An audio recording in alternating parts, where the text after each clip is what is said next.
जय हिंद दोस्तों, lab assistant geography की क्लास में आपका स्वागत है। और आज हम आपकी 7वीं यूनिट स्थल रूप एवं उसका विकास इसके इम्पोर्टेंट क्वेश्चनों के ऊपर बात करेंगे। चलिएगा स्टार्ट करते हैं आज के अपने पहले प्रश्न से। पहला प्रश्न है, वह भूदृश्य जो नदी के निक्षेपण से बनता है। वह भूदृश्य जो नदी के निक्षेपण से बनता है। निक्षेपण का मतलब होता है जमाव। जो प्रवाहित मलबा होता है उसके जम जाने की जो प्रोसेस होती है उसे निक्षेपण कहा जाता है। अब उत्तर बताना है कौन सा है। गार्ज। अब सोचिए गार्ज क्या होता है। गार्ज वो संकरी और गहरी घाटी होती है गार्ज। जलोढ़ पंख की बात करें तो ये क्या है। और जलगर्तिका की बात करें तो जलगर्तिका होती है नदी के तल में जल के वेग से बने जो गर्त होते हैं वो होते हैं। जलप्रपात की बात करें तो जलप्रपात यानी झरना हो गया वो तो यहां वो भूदृश्य जो नदी के निक्षेपण से बनता है तो वो होता है सही। इसका उत्तर जलोढ़ पंख, एलोवियल फेंस कहा जाता है जिसे। नदी के पर्वतों से जब मैदान में प्रवेश करता है तो उस समय जो मलबे की पंखे नुमा जो आकृति बनती है, पंखे नुमा आकृति के जमाव को ही जलोढ़ पंख कहा जाता है। नदी जब पर्वत से मैदान में प्रवेश करती है तो मलबे की पंखे नुमा आकार में जो जमाव होता है वो जलोढ़ पंख कहलाता है। तो सही उत्तर हो गया 2 नंबर ऑप्शन। दूसरा प्रश्न देखो, वह भूदृश्य जो लहरों के अपर्दन से बनता है।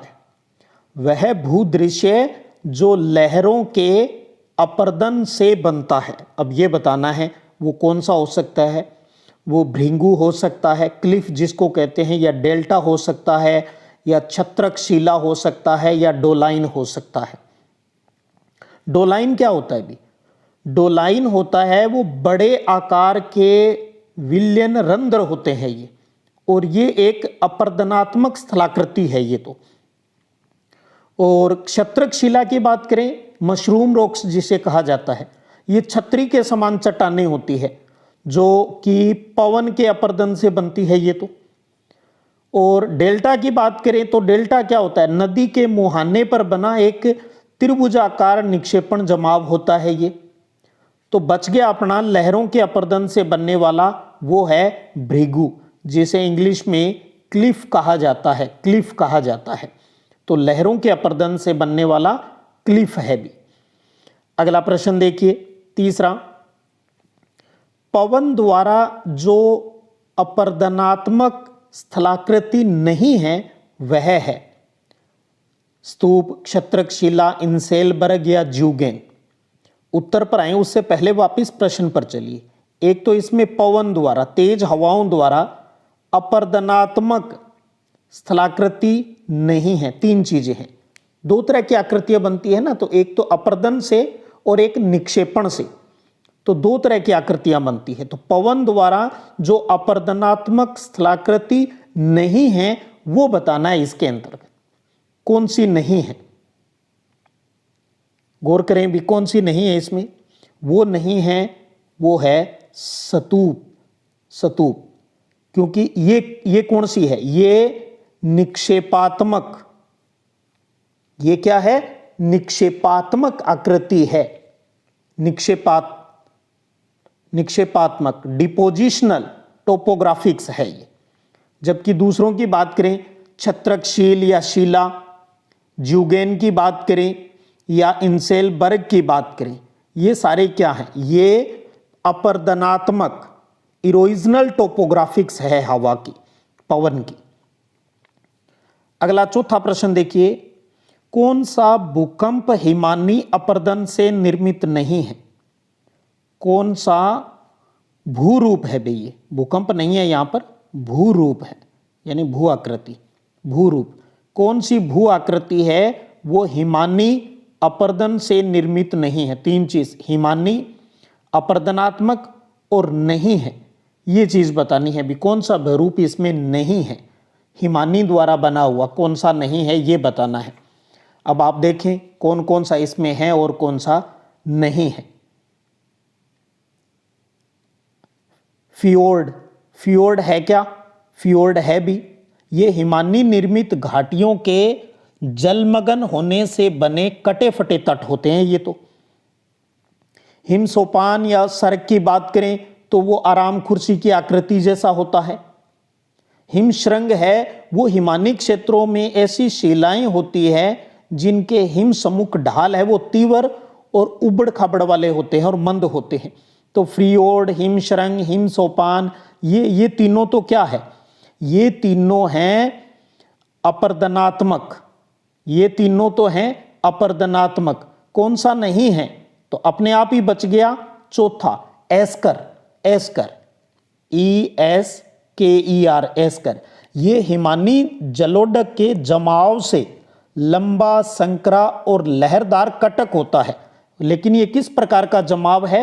ये है निक्षेपात्मक। निक्षेपात्मक यानी डिपोजिशनल टोपोग्राफिक्स है ये। जबकि ये तीनों जो 1, 2 और 3 है ये अपरदनात्मक है। 5वां प्रश्न देखिए, मरु प्रदेश में, मरु प्रदेश के अंदर लहरदार उभार को क्या कहते हैं? लहरदार, मरु प्रदेश है और उसके अंदर लहरदार उभार को क्या कहा जाता है? बालू का कगार, उर्मिका, बरखान या लोएस, क्या कहा जाता है? सही उत्तर क्या होगा? सोचिएगा थोड़ा सा। भी बालू का कगार होगा, उर्मिका, बरखान या लोएस, कौन सा होगा? तो सही उत्तर है इसका लहरदार जो उभार है और कंडीशन लगा रखी है मरु प्रदेश में, तो सही उत्तर होगा उर्मिका। उर्मिका जैसे इंग्लिश में रिपल्स कहा जाता है, रिपल्स। रिपल्स ये सागरीय तरंगों की भांति मरुस्थलों की रेतीली सतह पर उभरने वाला भू आकार है। तो ध्यान रखिए, मरु प्रदेश रेतीली जगह पर जो लहरदार उभार होता है वो उर्मिका कहलाता है। जबकि लोएस तो क्या होता है? पवन द्वारा उड़ाकर लाए गए सूक्ष्म धूल के कणों के निक्षेप को है वो लोएस है वो कहा जाता है इसमें। और बालू का कगार की बात करें तो बालू का कगार ये बालू की यानी रेत की लंबाकार चौड़े शिखर वाली श्रेणियां होती है ये तो। बरखान है, बरखान किसे कहते हैं? ये तो नए चंद्राकार टिब्बे होते हैं भी, नए चंद्राकार जो टिब्बे होते हैं वो बरखान है। तो सही उत्तर कौन सा हुआ अपना? 2 नंबर ऑप्शन। 6ठा प्रश्न देखिए, स्थल रूप विकास की किस अवस्था में अधोमुख कटाव प्रमुख होता है? स्थल रूप विकास की किस अवस्था के अंदर अधोमुख कटाव है वो प्रमुख होता है? तरुणावस्था, प्रथम प्रौढ़ावस्था, अंतिम प्रौढ़ावस्था या वृद्धावस्था? तरुणावस्था जिसे हम युवावस्था भी कहते हैं, युवावस्था। कौन सा होगा इसका सही उत्तर? सही उत्तर है तरुणावस्था।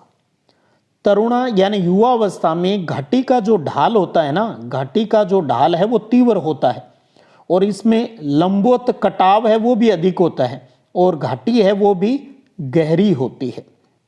तो तरुणावस्था के अंदर अधोमुखी कटाव है वो प्रमुख होता है। 7वां प्रश्न देखिए, एक गहरी घाटी जिसकी विशेषता सीढ़ी नुमा खड़े ढाल होते हैं किस नाम से जानी जाती है? एक गहरी घाटी जिसकी विशेषता सीढ़ी नुमा खड़े ढाल होते हैं किस नाम से जानी जाती है? बिल्कुल सिंपल सा क्वेश्चन। यू आकार की घाटी, अंधी घाटी, गॉर्ज या कैनियन, किस में आएगी भी ये? इसका सही उत्तर क्या होगा? सही उत्तर है अपना कैनियन। कैनियन ऑप्शन 4 इसका सही उत्तर है। अगला प्रश्न देखिएगा 8वां, क्या निम्न में से किन प्रदेशों में रासायनिक अपक्षय प्रक्रिया यांत्रिक अपक्षय प्रक्रिया की अपेक्षा अधिक शक्तिशाली होती है? किन प्रदेशों में रासायनिक अपक्षय प्रक्रिया है वो यांत्रिक अपक्षय प्रक्रिया की अपेक्षा अधिक शक्तिशाली होती है? उन प्रदेशों को बताना है भी, वो आर्द्र प्रदेश है, शुष्क प्रदेश है, चूना पत्थर प्रदेश है या हिमनद प्रदेश है। हम पिछले सेशन में भी इसके ऊपर बात कर चुके हैं भी। रासायनिक अपक्षय की जो प्रक्रिया है वो यांत्रिक अपक्षय की प्रक्रिया से अधिक शक्तिशाली है, तो वो होता है अपना चूना पत्थर प्रदेश। चूना पत्थर प्रदेश याद होगा कौन सी, कार्स्ट जो स्थलाकृतियां हैं, कास्ट जो स्थलाकृतियां हैं, चूने के प्रदेश को ही कार्स्ट प्रदेश कहा जाता है। और ये कार्स्ट जो शब्द है इसकी उत्पत्ति युगोस्लेव भाषा के क्रोश शब्द से हुई है, जिसका मतलब ही होता है चूना का प्रदेश है। यही इसके नाम का आधार भी है। तो इसका सही उत्तर कौन सा हो गया अपना, तीसरा ऑप्शन चूना पत्थर प्रदेश। 9वां प्रश्न देखें, निम्न में से कौन सा कथन लेपीज शब्द को परिभाषित करता है? लेपीज शब्द की सही परिभाषा कौन दे रहा है? ऑप्शन पढ़ लें आप अच्छे से। लेपीज शब्द को परिभाषित करता है छोटे से मध्यम आकार के उथले गर्त, ऐसे मरुस्थल जिनकी ऊपरी मुख वृत्ताकार और नीचे से कीप के आकार के होते हैं, ऐसे स्थल रूप जो धरातल से जल के टपकने से बनते हैं, या अनियमित धरातल जिनके तीखे कटक और खांच होती है। कौन सा होगा सही उत्तर? सही उत्तर है ऑप्शन संख्या 4, अनियमित धरातल जिनके तीखे कटक और खांच होती है वो लेपीज शब्द को परिभाषित करते हैं। अगला प्रश्न देखिएगा, 10वां प्रश्न है कि गहरे लंबे व विस्तृत गर्त, गहरे लंबे और विस्तृत गर्त या बेसिन जिनकी शीर्ष दीवार खड़े ढाल वाली व किनारे खड़े व अवतल होते हैं, उन्हें क्या कहते हैं? सरक, पार्श्विक हिमोड, घाटी हिमनद या एस्कर, क्या कहा जाता है उन्हें? सही उत्तर है उसका सरक, ऑप्शन 1। अधिकतर जो सरक है ये हिमनद घाटियों के शीर्ष पर पाए जाते हैं, शीर्ष पर पाए जाते हैं भी। अगला प्रश्न देखिए 11वां, कि निम्न स्थलाकृतियों में से कौन एक नदी के अपर्दन कार्य से संबंधित है? नदी के अपर्दन कार्य से संबंधित है, कौन सी है ये बताना है आपको। इसमें ऑप्शन पढ़ें आप अच्छे से भी, इसका कौन सा उत्तर सही हो सकता है। तो सही उत्तर है वो है वी आकार की घाटी। नदी के अपर्दन कार्य से संबंधित है वो वी आकार की घाटी है। और आपको पता होगा प्रौढ़ावस्था के अंदर नदी घाटियां वी आकार की होती है और साथ में गहरी भी होती है। अगला प्रश्न देखिए 12वां, क्या निम्न में से कौन सी स्थलाकृति नदी द्वारा निर्मित है? कौन सी स्थलाकृति है वो नदी द्वारा निर्मित है?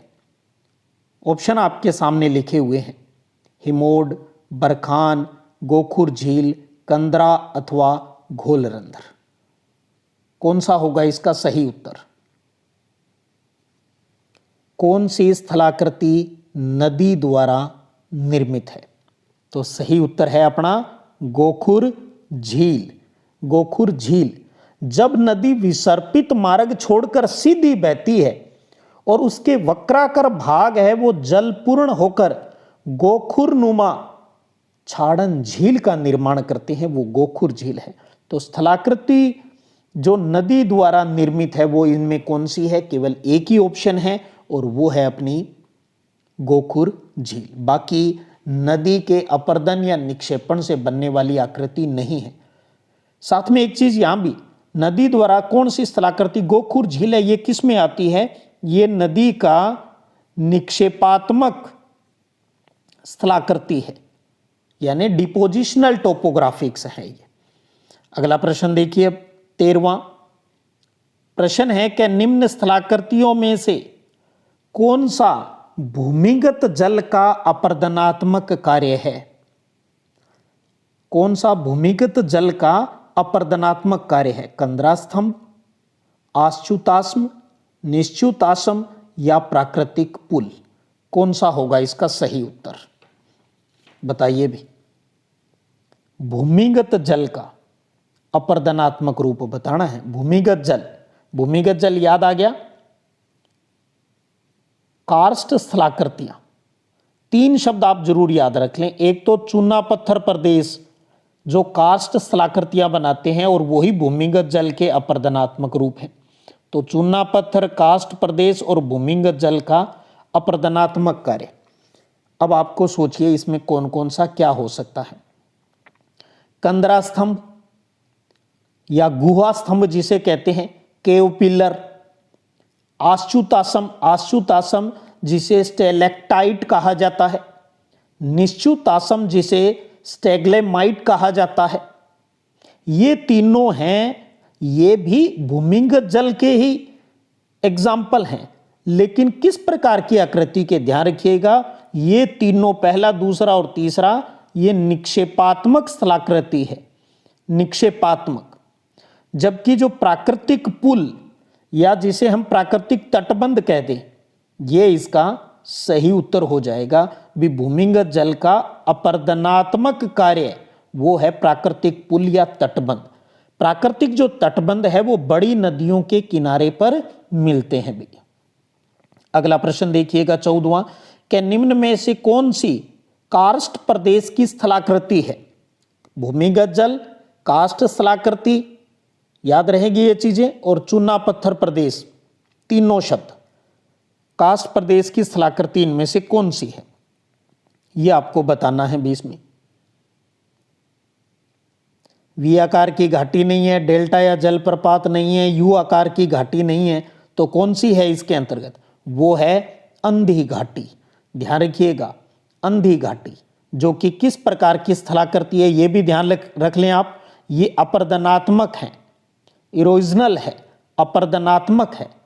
अंधी घाटी क्या है? ये चूने के प्रदेश में प्रवाहित जो नदी, डोलाइन आदि छिद्रों से भूमिगत हो जाती है, तो उसके आगे की घाटी है वो शुष्क पड़ जाती है, जिस कारण इसे अंधी घाटी है वो कहा जाता है।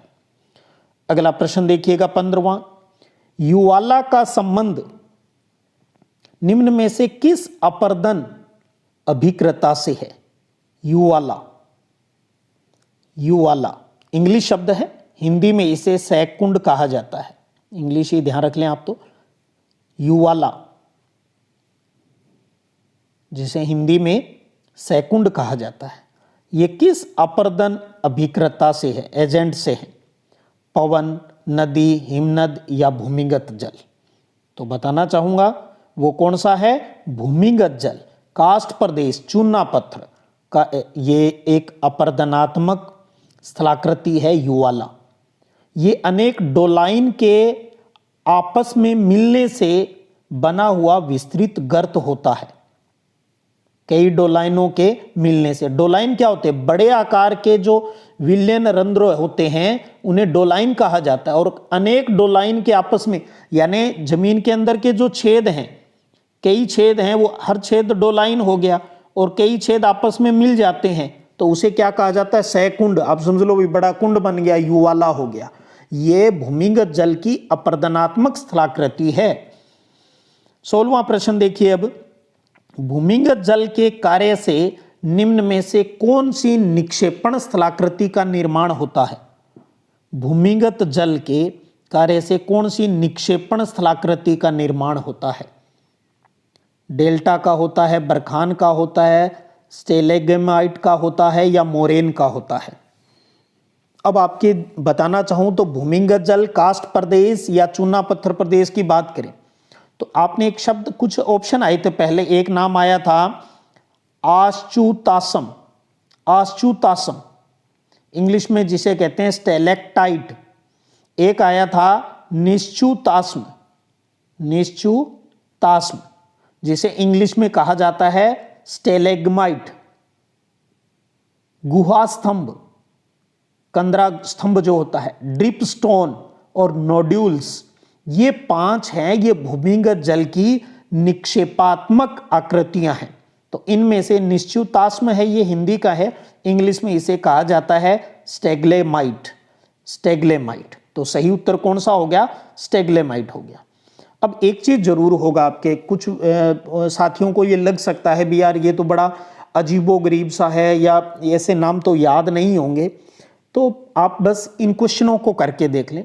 इनमें से जितनी चीज याद रह जाए वो ठीक है, नहीं याद रहे तो टेंशन मत लीजिएगा, क्योंकि जो चीज आपके याद नहीं होगी और फुल विश्वास है भी ये याद है ही नहीं और पेपर में नहीं आएगी, तो वो नहीं आएगी, कुछ भी नहीं कर सकते। तो इन क्वेश्चनों को जरूर आप थोड़ा सा गौर से कर लें, याद रह जाएं वो बढ़िया है।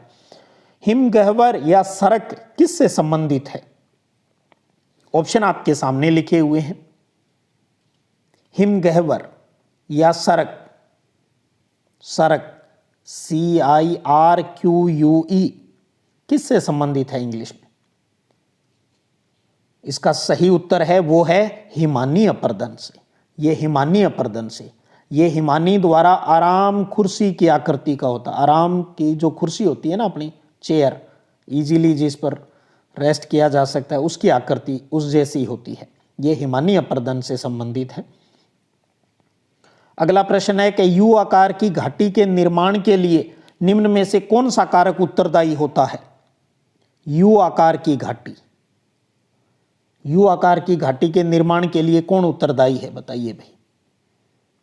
यू आकार की घाटी के लिए उत्तरदायी है वो है हिमानी। हिमानी, यू आकार की घाटी या सरक, ये सब लटकती घाटी या टॉर्नुनाटा कोल या श्रृंग, मेषशिला, फियोर्ड, ये सारे हिमानी की अपर्दनात्मक स्थलाकृतियां हैं। तो यू आकार की घाटी हिमानी से संबंधित है। अगला प्रश्न है 19वां कि निम्न में से कौन सी स्थलाकृति हिमानी के अपर्दन से बनी है? स्थलाकृति बनी है जो हिमानी के अपर्दन से बनी है।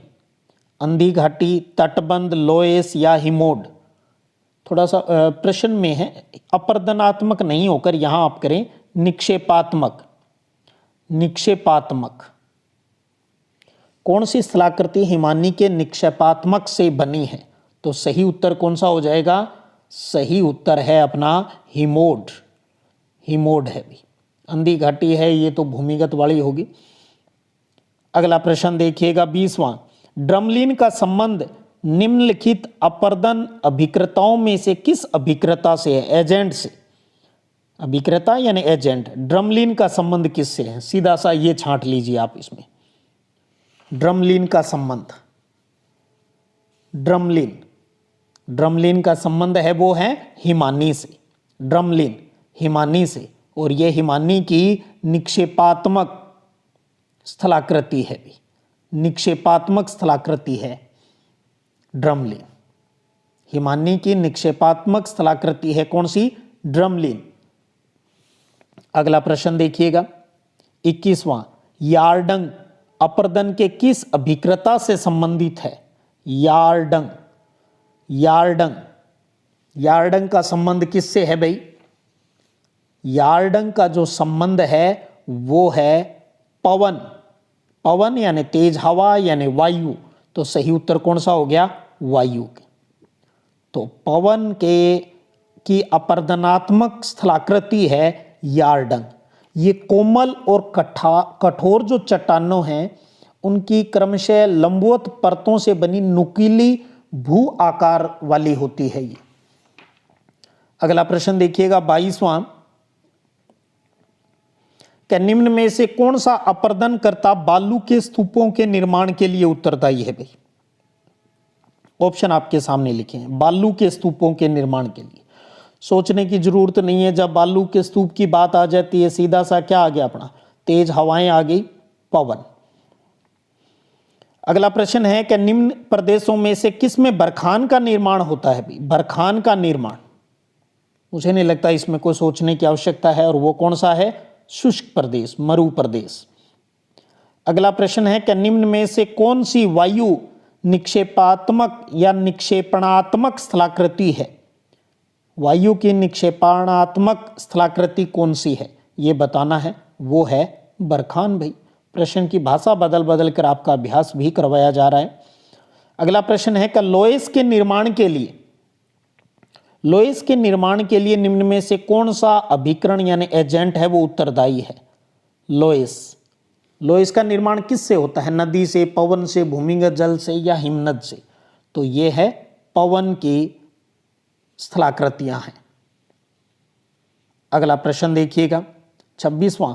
प्रथम श्रेणी के उच्चावच कौन से हैं? बहुत प्यारा प्रश्न। प्रथम श्रेणी के उच्चावच, प्रथम श्रेणी के उच्चावच कौन से हैं?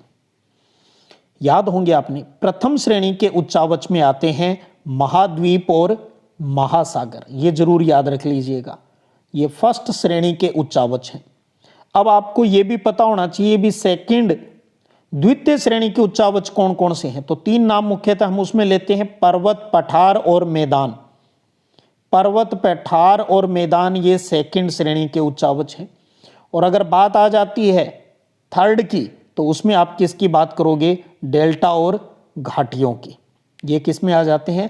थर्ड उच्चावच के अंतर्गत आ जाते हैं। तो अगला प्रश्न है 27वां, संयुक्त राज्य अमेरिका के दक्षिण कैलिफोर्निया में स्थित मृत घाटी किसका उदाहरण है? यूएसए में स्थित है मृत घाटी, इसका संबंध किससे है ये बताना है। सही उत्तर अपना कौन सा होगा इनमें? अपनति, अभिनति, पूर्ववर्ती या रिफ्ट घाटी? तो सही उत्तर है अपना रिफ्ट घाटी का ये उदाहरण है।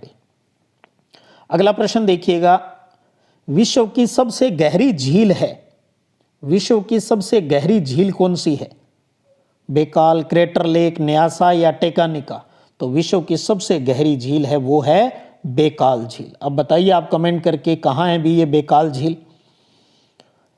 29वां प्रश्न है, हिम नदी अपक्षेप मैदान का उदाहरण है। हिम नदी अपक्षेप का मैदान का उदाहरण है, ये किस प्रकार का उदाहरण है? हिमानी निस्तृत जलधारा निक्षेपण का, तलस्थ हिमोड का, हिमनद के उत्पादन का या पार्श्विक हिमोड का? सही उत्तर है वो है हिमानी निस्तृत जलधारा निक्षेपण का। हिमनदी जो अवक्षेप है वो किस प्रकार के मैदान का उदाहरण है? हिमानी निस्तृत जलधारा निक्षेपण का। अगला प्रश्न है, गोखुर झील की स्थलाकृति निर्मित होती है। गोखुर झील, गोखुर झील की स्थलाकृति, गोखुर झील हमने पढ़ा है ना भी नदी का निक्षेपात्मक स्थलाकृति है गोखुर झील, नदियों की निक्षेपात्मक स्थलाकृति है। ये निर्मित कब होती है? लास्ट में जाकर होती है, अच्छे से आपके दिमाग में है ये। तो वृद्धावस्था में नदी के निक्षेपों से, वृद्धावस्था में नदी के निक्षेपों से। तो ये थे आज के अपने इंपॉर्टेंट क्वेश्चन, स्थल रूप और उनका विकास उस यूनिट से लिए गए थे। चलो कुछ क्वेश्चन, 2 क्वेश्चन और भी हैं। जब एक नदी मार्ग वास्तविक और मूल ढाल का अनुसरण करता है तो उसे क्या कहते हैं? जब एक नदी मार्ग वास्तविक और मूल ढाल का अनुसरण करता है तो उसे क्या कहते हैं? उसे कहा जाता है अनुवृत्ति, अनुवृत्ति। अगला प्रश्न देखिए, यू आकार की घाटी का विकास होता है, यू आकार की घाटी का विकास होता है किस क्षेत्र में होता है? इससे मिलता जुलता प्रश्न आ चुका है पहला अपने, हिमानी क्षेत्र में। यू आकार की घाटी का, हिमानी नदी है वो निर्मित घाटियों को घिसकर खड़े पार्श्व और चौड़े सपाट तल वाली यू आकार की घाटी का निर्माण करती है, जो किस प्रकार का एग्जाम्पल है? हिमानी के अपर्दनात्मक स्थलाकृति का उदाहरण है। तो ये थे आज के अपने इंपॉर्टेंट 32 क्वेश्चन। उम्मीद करता हूं आपको जरूर कुछ आज नया सीखने को मिला होगा, कुछ कंसेप्ट भी क्लियर हुए होंगे। इसी आशा और विश्वास के साथ और आपके कमेंट के इंतजार के साथ अगले वीडियो सेशन में फिर मिलेंगे। तब तक जय हिंद, जय भारत।